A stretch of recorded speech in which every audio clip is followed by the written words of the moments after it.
Kevin Minnick of NJ Advanced Media. Welcome him in at this time every week. Good morning, Kevin. Hey, good morning, Sully. What's happening, man? Oh well, we're just it's SAT day, so we got some time before we have to prepare for afternoon football today. So we're just going to take advantage of the situation, and it'll just be a little bit later of a day today. That's all. Are you willing to disclose what your SAT score was? The SAT score wasn't bad. It was in the 4 digits, so it was pretty good. All right. But that, you got to go. You're going back quite a ways. The SAT has changed, I'm sure, a few times since I've taken it. But it wasn't bad. What'd you get, Nick? At all. No, I was just saying. Did you say you got a 1600? No. I'm saying actually I did, but it was on the 2400 scale. Now it's back, now it's back to 1600, and now so if you get 1600 now, you might as well be an astronaut. My little sister got a 1480. I'm like, what'd you get? 3 questions wrong? Out of 1600, of yeah. course. Wow. Jeez. Yeah, she's a lot smarter than I am. No, mine was 1600 out of the 24, and they just changed it back to 16 a couple years ago. Kevin, take a guess what mine was. I'm not going there, Sully. I'm sure it was decent enough. He doesn't want to insult you. Higher or lower than 950? Higher. Come on, I'll Dave. say you were a tad bit higher. Not even close. 810. Oh, brutal. How'd you get into school? I was almost a Prop 48. How'd you get into college? I snuck into Monmouth somehow. I don't know how I got it. Yeah, I was not good at the SATs. Oh, that's okay. People aren't. There are people that aren't. They're not good test takers. So graduated college, got the degree. That's all that counts. There you go. It was pretty much mirrored my high school baseball career there. Actually, little known fact, I don't know if I still am, but for a while I was in the top 10 in fielding percentage in Lacey history. Well, somebody's got to be. Something to hang my hat on. I was the only non-first baseman or catcher on the list. All right, so you could play the ball, play a little bit. So yeah, that's good. I could fall out of bed and turn too. That was my only talent. There you go. So let's talk some football, Kev. What's on your radar? First of all, today, any big games on the slate for the Saturday afternoon? Yeah, there's a couple of decent games today. The Saturdays are not as big anymore. Obviously, but Woodrow Wilson's going to play their first home game of the season. They're going to host Shawnee this afternoon, and obviously, we've talked a lot about Wilson and Nick Cargman and his assault on some passing records, and you got a game down in Salem actually where I'm going to be this afternoon. Glassboro is going to play at Salem. Glassboro is undefeated under first-year coach Tim Haggerty. Salem's a team that's, I believe, was won 3 in a row now after their season-opening loss, 3 or 4 in a row, and then they've been dropping points on the board like crazy. So there's a couple games out there, and then you got down in Hamilton, St. Joe's going to host Vineland, and I don't know if I want to be Vineland today with St. Joe coming off that loss from last week. So right. I'm guessing that the Wildcats are going to be a little hungry today, and could be putting a hurting on Vineland if all this anger is comes out of them following their loss to Haddonfield last week. I gotta believe Coach Sacco has been a little agitated this week. Well, Haddonfield's a very, very good football team. They are, for sure. They are good, and the thing with Hamilton is, they have kids that are athletes. They may not be the biggest kids physically, but they're kids that execute the game plan, don't make mistakes, and when the opponent makes a mistake, they jump on top of it and they capitalize. So Frank Delano does a great job at Haddonfield. They knocked off West Deptford, obviously I think their biggest rival last night. And, they're rolling. They're 6-0 now. So,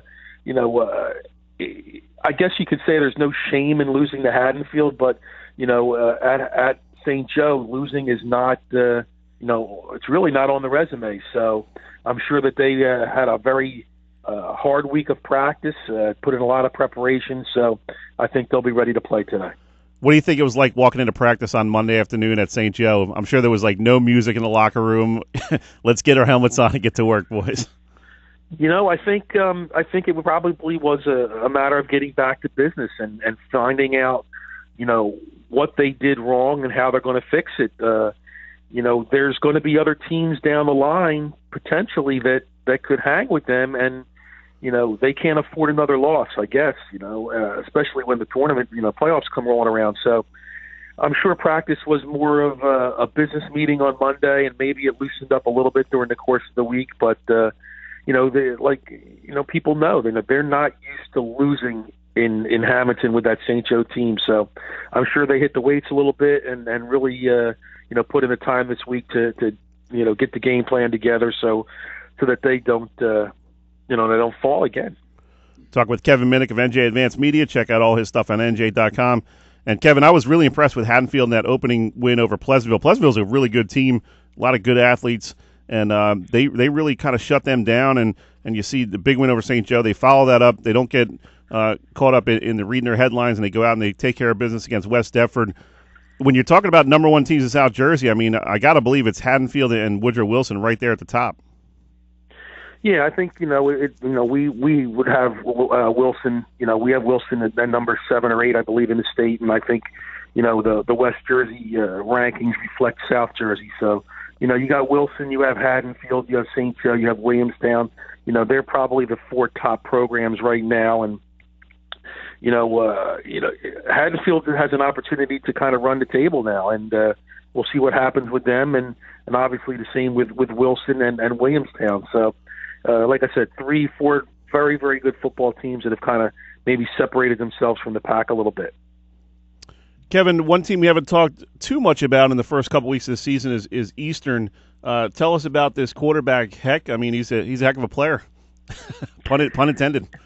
Yeah, Eastern Andrew Heck he's got a couple other weapons this year. Dante Keat, a transfer from Camden Catholic, is in there, and I think the biggest factor is that Nick Strom, who was the head coach at Camden Catholic, is now the offensive coordinator at Eastern, and Nick was highly successful at Camden Catholic, 36-4 in his 4 seasons before the problems that arose over there that ultimately led to his dismissal. And the offense that he runs is one in which it's the no huddle, it's the let's keep the ball moving, let's keep things moving. We're not going to stand around and wait, and I think that's been a big factor this year for Eastern. And here's a team that had always been very competitive and been very good, and then a couple of years back kind of slipped a lot for them especially. And John Doherty now in his second year has kind of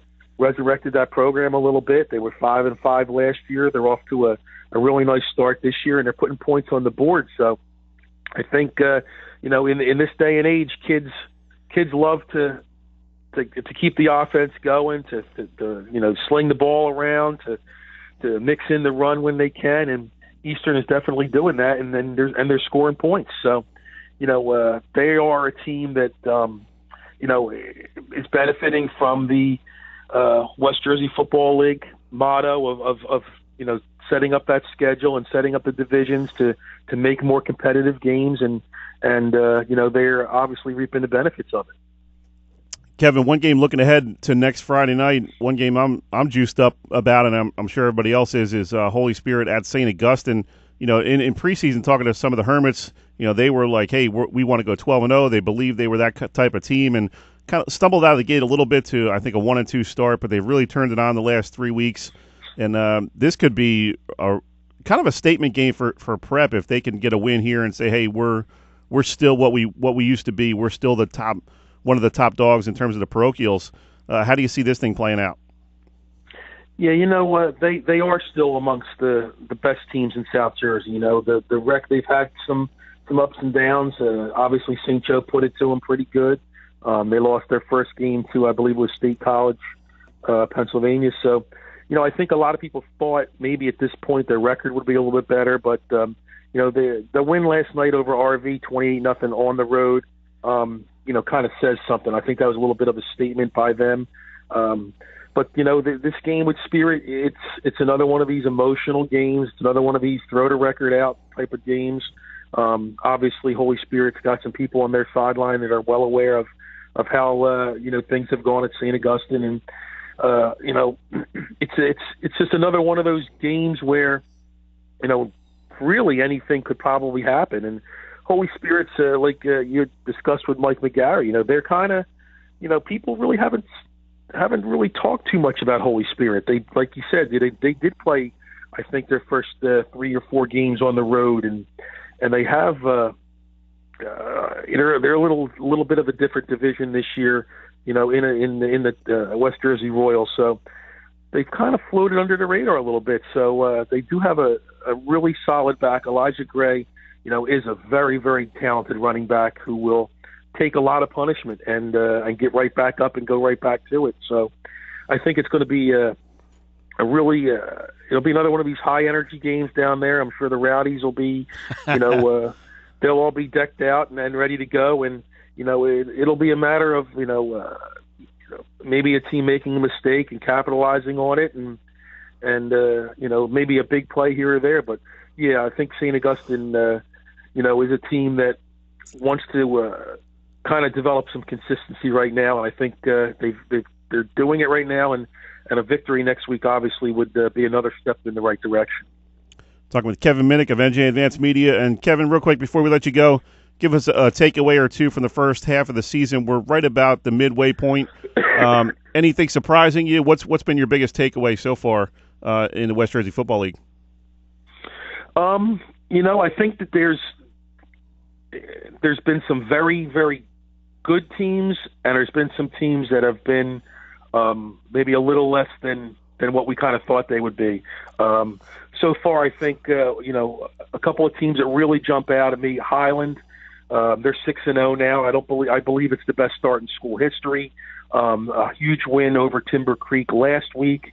Come back last night on the road at Morristown. Now, even though Morristown was a winless team, I think they still a pretty talented team, and Highland, I think it was 28-0. So I think Highland right now is a team that, while we thought at the beginning of the year that was a team that could potentially get to a sectional final, they hadn't really done that. They hadn't really established themselves in previous years, and they've obviously done that this year. And then, like, you look at what we've discussed before, a team like Williamstown is undefeated.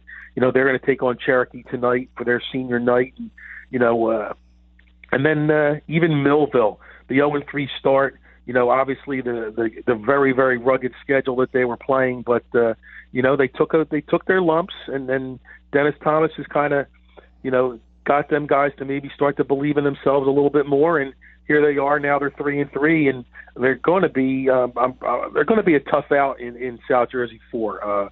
They just have too many athletes for anybody to kind of just push them over once the playoffs start. So just a couple of teams that jump out at you, and it's strange that we are at the halfway point of a season already, and we're only in the first weekend of October. But there's been great moments each weekend. There's been some great games. We're seeing quarterbacks slinging the ball all over the place. We're seeing some kids emerge as running backs. Jaden Abrams at Hamilton, and like Elijah Gray, and some other kids out there who are running for 2 and close to 300 yards a game. So there's definitely been some memorable moments, and the weather's going to start to change. We're really going to get into what is quote unquote football season, and we'll see what happens down the line as the second half unfolds. Kevin, as always, we appreciate it. We're going to lean on your experience and insight as we get into later in the season and when the playoffs start in November. So we appreciate it each and every week, buddy. Hey, we look forward to it every week. Thanks, Kevin. Enjoy your weekend, man. All right, you too. Take care.